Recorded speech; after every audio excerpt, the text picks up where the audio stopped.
sila.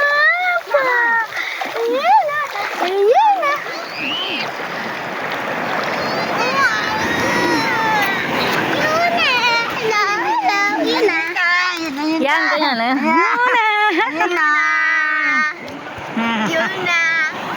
Para naman yun. Huwag mo anuhin yung putik. Yan. Ano?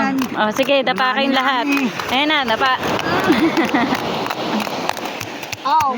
Ay, natalsik na sa ulo ko.